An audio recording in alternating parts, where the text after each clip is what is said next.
We good? All right, this is Toulouse Midway. Band has got done tearing it up on stage. And I'm Sparky Thomas, I'm doing the clinic. And this is Brent Caldwell. I'm Brent Caldwell. I'm the band director here at Temple College, and I'm the director of the Division of Fine Arts. I've been associated with this college and Jazz Festival for 27 years. This is the 27th annual Jazz Festival.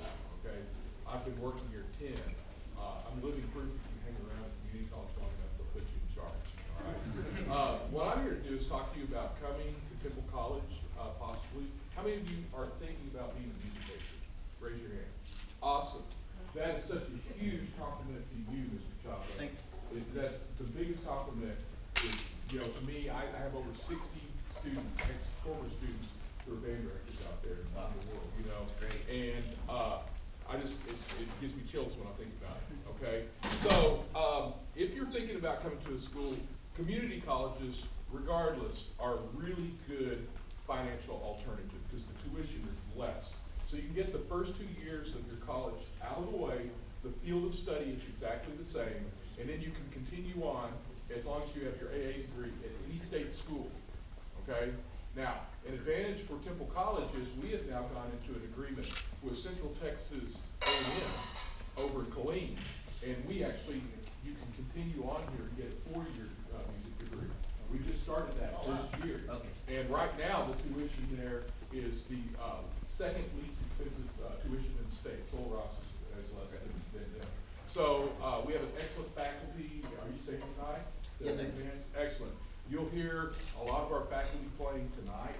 Over here is our percussion instructor, Noel Bergeron. That's somebody that you want to get to know, by the way. You're a fine drummer, okay? And the biggest thing that I'd say is if you guys would like to take a card and a brochure, see a little more about our program, if you want to email me, anybody a senior this year? Yeah. Those of you who are below senior, okay? Also, if you're thinking about being a music major, now is the time to start thinking about it, okay? You want to shoot me an email. I did a clinic a few years ago at TBA on how to prepare to be a music educator or how to prepare to be a music major, all right? Great. There's some things you need to start thinking about. Theory, piano. Those are the two big barriers, and I see you nodding. It was easy for me because I started taking piano lessons when I was 7.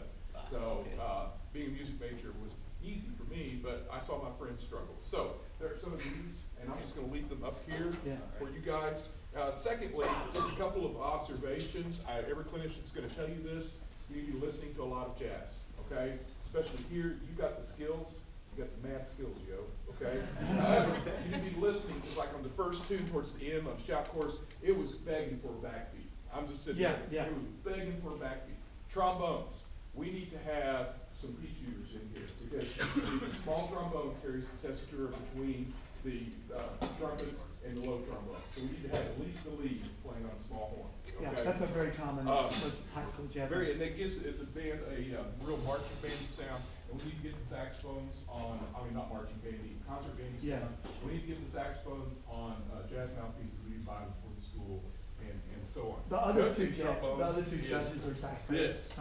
They've been talking about setup all weekend for saxophone. And same thing trumpets. Yeah. Move your stand to the side so we get your sound out. Yeah, the main thing is first of all, when y'all did your tuning chorale or tuning chords, I woke up. I was like, we got Valley. Hey, thank you, Brent.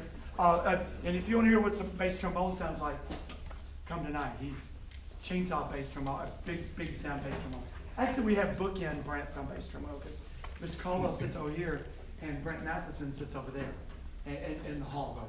And it's bookend bass trombone all the time. It's awesome. So that makes it our job easier for the trumpets because we got such great bottom. And then Karen Batson on bass saxophone. And she sounds great too. We can never have too much Barry sax and bass trombone. Bring it. But I do agree. And it's tempting because when you get your first box strat, you want to play the box strat. When y'all get your brand new trigger horn with the triple Thayer or whatever, you want to play that everywhere, except for the marching band folks, you'll run into something. But you want to play it everywhere, but it doesn't really fit for what we do at jazz bands. It's a timbre thing. It's really too dark, like a wind ensemble, because you can get the darker sound on a pea shooter, but you can't get the brighter sound on those big things. So that's it. So while Norm is here, I had comments from you did a lot of things really good, but a lot of things really well. What's your name, Kermit? Aaron. But there was something you were doing on the samba that was really weird, that none of us could put a finger on as the judges because none of us are drummers. So I said, if I see Norm, and he happens to be down here. So if y'all can get It Feels So Good really quick, I want to have Norm play it. And I want you to come out and listen, or sit, or maybe on the side so you can see what Well, he's doing. actually, have him play first. Oh, okay, sweet. Yeah, okay, cool. Great idea. Now, I could also tell while you're getting that up, is that Phil, even before all the winds came in, I could, by the energy that the rhythm section was playing with, I could tell that Feels So Good was your favorite chart. Now, that's good, but that also means you need to approach every other tune you play for the rest of your life with the same energy and intensity that you play Feels So Good with. Every tune deserves that. So even if you're playing a tune you hate, or it's a different style maybe, you still need to play that kind of thing. Let's go. Where does this time start coming in after Dustin's solo beginning? Where does that come in? 18. About get it farther. 1, 2, 18, 2, 1, go.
In the stand. A good general rule, if you can't see your bell, we can't hear your sound. I mean, as good as we'd like, with the clarity we'd like to. Now, trumpets, you kind of get a pass because there's 7 of them. But it would be nice if your bells also were not in the stand. But, if there were 4 of you, then we'd have some issues. Trombones, you're outnumbered more than 2 to 1, so get that, that needs to come out. And there was a background lick, while the trumpets are, where is that? 34. Yeah, at 34, show me 34. There's a background lick, 35 maybe. Not you. You got a bass line. Okay, that needs to come out because that's what we're not hearing. We all know the melody. Whatever it was, we'll go back and let's go at 18. Well, hang on. I was going to say okay, go for it. So, unlike all of your parts in a big band, typically drum set parts are written. The concept should be for a drum set big band chart is that it's sort of a sketch. So we have a roadmap of what we're supposed to do over here, and it's, a really great chart for this would just say samba on it, like and a drummer would know how to play a samba. This particular chart, it was written out, and the drum part is literally written out as if this is some sort of Frank Zappa thing. I talked about that. Part of the, and this is not on you. Part of the problem is you're playing the thing that's written, and the guy that wrote it isn't necessarily a drummer. Right. So it doesn't feel as samba-y as it should because it's not really a samba. It's some sort of. And the other thing is, I'll make this really quick, right? The other thing that's happening too is that it used to be back in our day, but that the rhythm section parts were always the worst written parts of the band. Yeah. And it used to be, you get a song and say play 64. Yeah. And so minimal, like how my drum parts are, because I'm tired. And Norm can tell you, my drum parts are the worst. But then every bass line is written, every piano and guitar voicing is written. Now there's too much information on the charts. And then particularly for the bass player, it's like I see bass players and they're reading the chart all the way through. And then the rule is, if I can sing your part the 3rd time through, you're boring me. Because you need to get out of the chart, and again, it's about interpreting. So we'll let Norm, this is 18? Yep. Go ahead. 1, 2, 1, 2,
So, it might be kind of a cool idea. So he was like upper, Sort of like check maybe out octaves, like in the, like playing with West Montgomery or Earth and Fire. a chart like this. Octaves, things like that in the guitar. Because again, your job is equally, almost equally rhythmic as it is Cool. Makes in sense. mine. Yeah. Cool. And especially with this particular chart you get from. Are you talking about that lead-in section? Yeah. Down the one on your piano. That, Yeah. More down oh, yeah. one. Yeah. What else was on Feel So Good? At the end, let me hear the last three chords. Where you have the fermatas. Are there forte pianos written on those fermatas? There should be. Because what's happening is you should hit the note and get out of the way, because you're soloing over the top of that. And we kind of heard and we kind of didn't. I had to kind of look back to see if Dustin was playing. And you were right into the mic. So what it meant was y'all were playing really big, which is good, but you got to drop it back down. Let's hear the last three chords. I'll give it to you. 2, ready, and.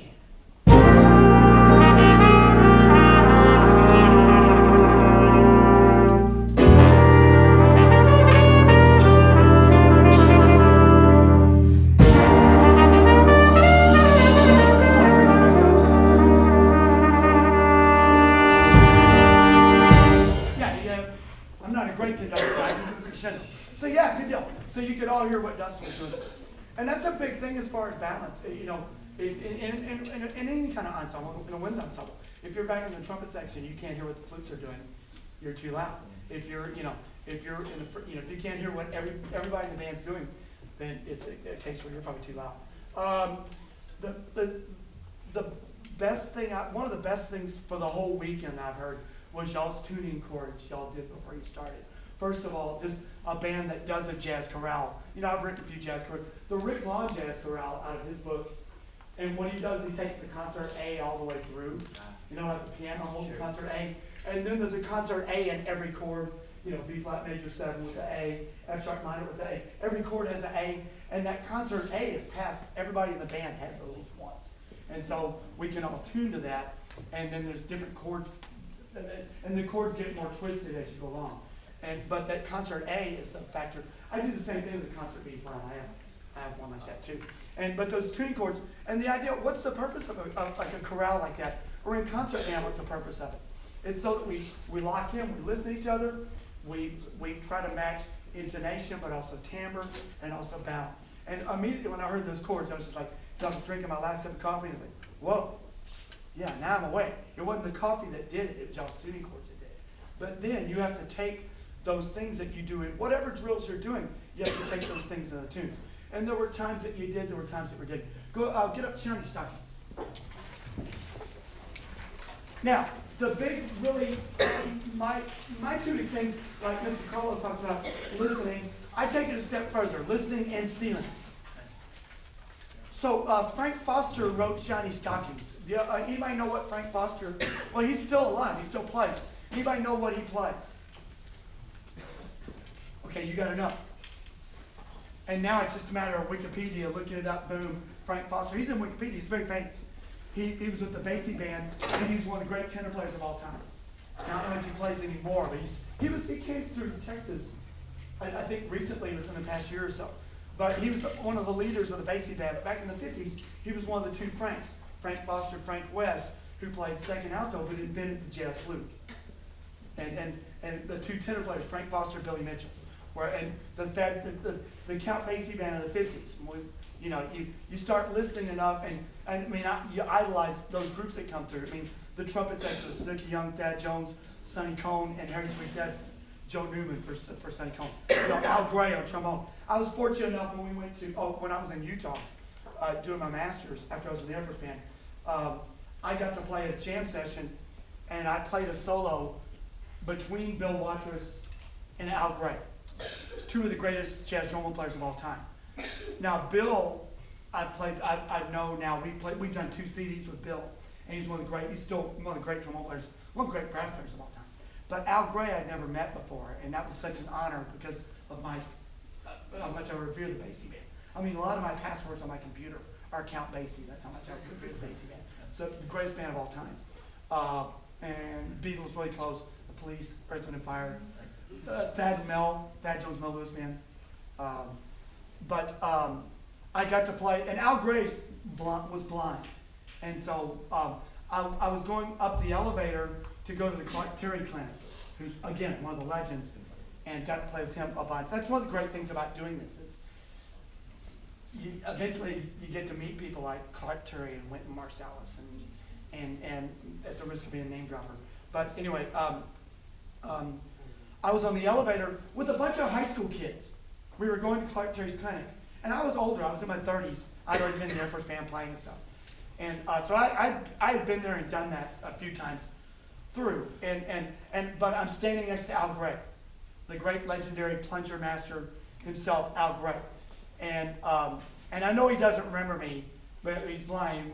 But so I was like, Mr. Gray, you know, I don't know if you remember me, but I played solo between at the jam session last night between you and between Bill Waters.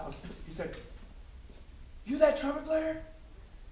"Yes, sir, Mr. Gray." He said, "You playing all those weird chords, those weird notes on the chords?" "Yes, sir, that was me." He said, "You keep doing that. Don't let anybody change you." And all these high school kids first of all, I was like, "Damn." You know, I'm 35 years old. Man, that's like the good housekeeping seal of approval right there. Al Gray tells you don't change a thing. I was like, man, bless you. And so these high school kids are like now, like I'm the new rock star at the festival. So these high school kids are like, "He must be a player. Who's this dude?" You know, because all these famous people, and then like me, I'm some scrub. But like, who's this? You know, because there's all kinds of great players there, and it was like I'm some scrub. And all of a sudden, I'm like the new rock star of the festival, which is really cool. So anyway, Al Gray. But then you go through in the trombone section, Al Gray, Henry Coker, Benny Powell, and then Marshall Royal would play lead alto for. But you have to be familiar enough with recordings, and especially if you're as psychotic about the bassy band like I am, that you know who these people are that play your instrument and really get into it. And then the second thing after listen and steel is start really getting into improvisation. And now, do y'all have a class period? Okay, so y'all are actually in class period. So like during the fall, that's the time to develop your solos.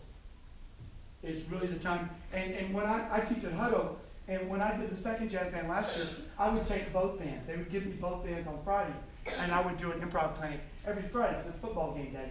And the directors would get to chill, and I would make it an improv day. And we'd do just like improv stuff. You know, I would play a lick, they play it back. Y'all would be bass kick, glorified Eversole playing B-flat blues all day. But it was pretty good. And we learned how to improvise. And then when the spring came, we've got 5 or 6 soloists in the group. And not only that, but even if you're not one of the quote-unquote soloists, the way that you interpret these lines, the band swings because everybody can at least improvise a little bit. Where do these, in this Frank Foster chart, who was the great tenor player for the Basie band back in the 50s, where do these lines come from in these charts? Where do these written, that's the question, where do these written lines come from in these charts? Okay, once again, that was a question. Where do these written lines, I'm expecting answers. Where do they, even if they're wrong, where do these written lines come from in the chart? Say it again? Improv licks, there's ideas. Yeah, vocabulary. So it wasn't the written licks that informed the improv. It was people like Louis Armstrong and all the way down. The improv licks inform the charts. I mean, I'm a big band writer too. And so my licks that I write come from solo licks that I play or that I stole from Frank Foster, Shiny Stockings or whatever. Let's do a little bit of Shiny Stockings in the beginning. Now with the trumpets, is it all, what is it? Is everybody supposed to have cup mute, or is it like it is? Is there some on harmon, some on cup, or how's it written? We're all supposed to have cup. Oh, okay, that's fine, that's cool. So I'm not penalizing you for that or anything. So it's got to be the cup sound that predominates. So all right, here we go, begin. So make sure, even though you're playing harmon, that you're playing inside the cup sound, because that's really what it is. And then when you play mutes, you've got to pretend like it's double F. Here we go. 1, 2, nice talking, 2, ready, 1.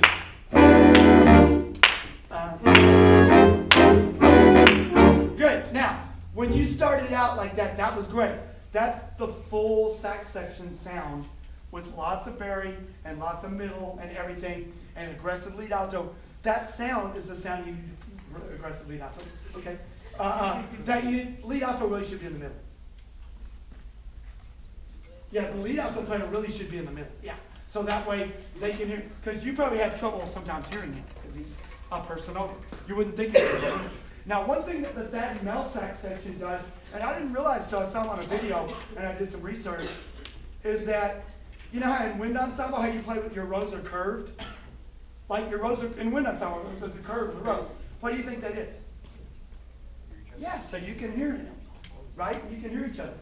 The that and mel sax, the sax section, their row is curved. If you ever watch them, they curve their front row just a little bit. So Pepper Adams on Barry here, if you can scoot up a little bit. That's the original Barry play for the Fat Junk on Lisbon. Oh, someone, yeah. And then lead tenor, can you scoot up a little bit? Now play that thing at the beginning. We won't go on. Play that thing at the beginning now. Yeah, and like inward a little bit too. One, yeah, that's fine. That's fine. But the important thing is you curve. 1, 2,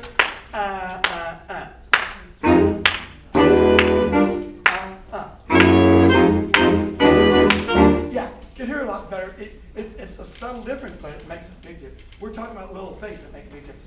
We'll go on this time. 1, 2,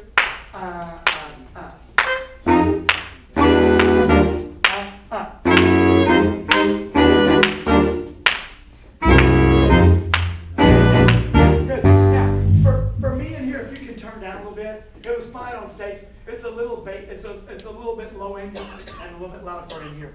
You had to be really loud on stage because that stage was built in the 1960s. We rehearsed in here with TJO, but we used to, when we rehearsed on the stage, we were really used to that stage and having to do a lot of stupid things to make that stage work for us. Y'all only play it once a year, sorry. But now when we rehearse in here, it's such a palace, and it's great, we can hear everything. When we go on stage, we were on stage Tuesday night with our rehearsal, and it was weird because we don't play on there anymore.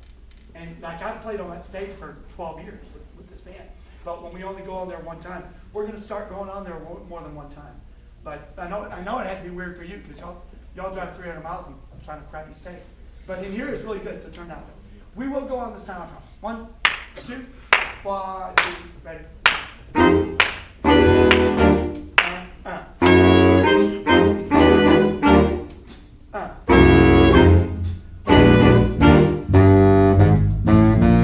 More hi-hat. Yeah.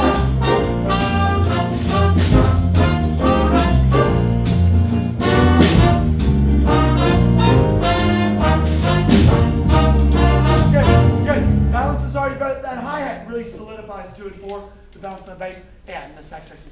I'm gonna try something else. Let's do that.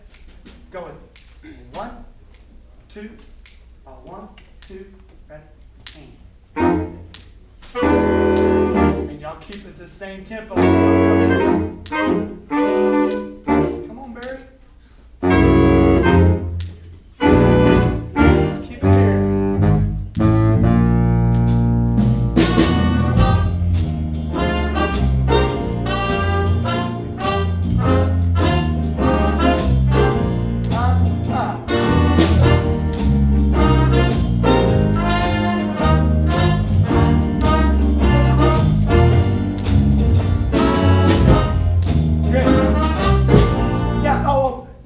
That's another thing I was going to write. Doo-ba-da-da. Did you hear that? Doo-ba-da-da. When, a lot of people, when we play 8 notes in swing, we all get the 2 and 1. That's supposed to be doo-ba-doo-ba, and we accent whatever. It's not always like that, but that's kind of the starting point. What most kids don't get is that they have to be connected. 8 notes in swing are connected unless you're at the end of a phrase, dot, and you tongue stop the last note at the end. And what I heard y'all do ba da da, and what happened is you were trying so hard to accent the end of 2, be da, be ba do da. You know what measure that is? Because I'm gonna have y'all do it here in a second. And what was happening? So what it should be is do ba do da. None of them were short. But what y'all were playing, because you were trying so hard to accent the end of 2, which you're actually playing do ba da da. You're not trying to. You're not doing it on purpose. It's just you're trying so hard to accent the end of 2 is it's coming out like that. Let me hear that real quick. Just boo ba doo da. Do y'all have that 2 bones? Okay, 1. Just that measure number. You know where it is? 1. Okay. Boo ba doo da. I want them all along. 1, a 2. Just those horns. 1, 2. Ready? And 1, 2. 2. Yeah, it's on 3, right? Okay, so I'll give you 1, 2. 3, 4, 1, 2. 3, 4, 1, 2. Do you hear the difference? Now, can we start, is there a measure number right before that? That's close. I don't care. Give me one. I don't have a score. Hurry. 8? 8's fine. Here, 1, 2, 1,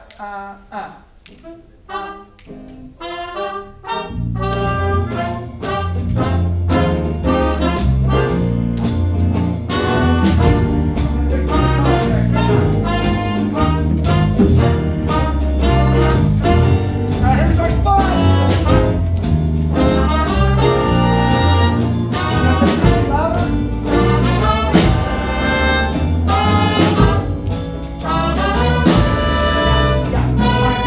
Good. So it swings harder with the not putting the sharp note in that shouldn't be in there. So that's already better. Now what just happened there is a sequence. B-da, boo-ba-doo-wee. B-da, boo-ba-doo-wee. Ba-da. It's called a sequence. And when it ascends like that, it should be louder. Where's that measure that starts B-da, B-ba-doo-da with our lick that we fit? 18. Can we start right in 18? Because that should be where the F minor chord is. 1. So every time you have that lick, make it louder. In rhythm section, you're going to mirror the direction the winds are doing. We're going to fix the guitar Freddie Green thing here in a second. 1, a 2, 18. 1, 2, 18. No, 2 bars before that.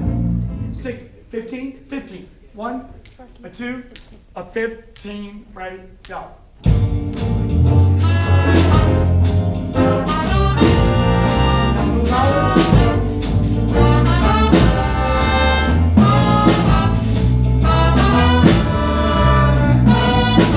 Now back down.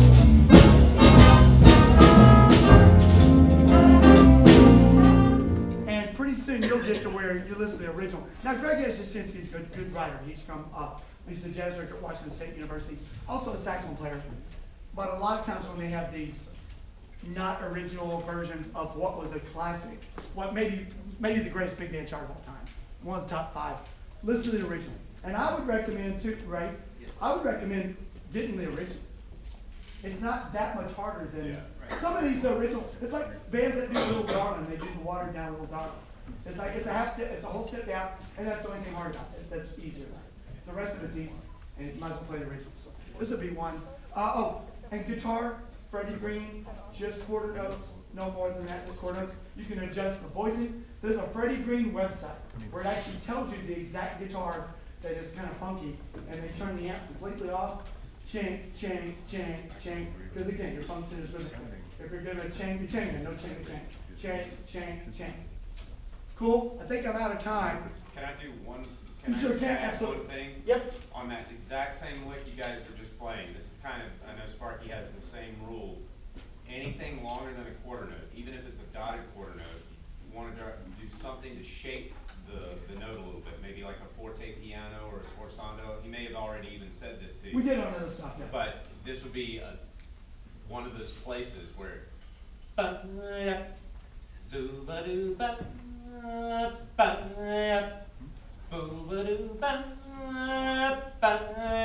even on those dotted quarter notes, put in even when it's soft, put that sting at the beginning of it, back off, and do a little crescendo, and it's going to really make it sound like the bassy band. It adds intensity to music where nothing's just sitting there flat, like from an intensity standpoint. And then also a lot of times when the brass do forte pianos, when you have long notes, what do saxes generally have when you have long notes?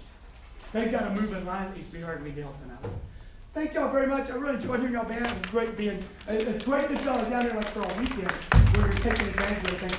Hey drummers, thank you for letting Norm do that. That was awesome. I think it was it just a hi-hat on one? He was like hypnotic, like opening the hi-hat on, yeah, you were right. I thought that's what it was. Yeah, and Norm came, and that fixed it. Great.